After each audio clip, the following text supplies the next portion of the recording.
গতকালকে গোপালগঞ্জে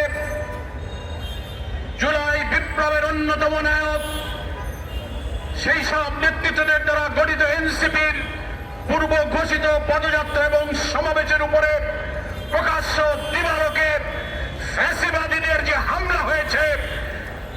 প্রশাসনকে, জাতিকে,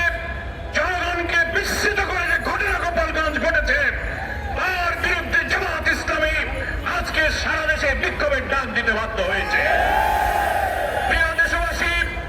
আমাদের বিবেচনায় নিতে হবে এই হামলাটা কখন ঘটল,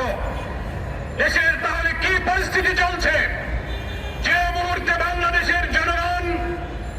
আসন্ন জাতীয় সংসদ নির্বাচনে একটি জাতীয় ঐক্যমত্য গড়ে তোলে, অবাধ সুষ্ঠু নিরপেক্ষ নির্বাচনের মাধ্যমে নির্বাচিত সরকারের কাছে ক্ষমতা হস্তান্তরের জন্য প্রচেষ্টা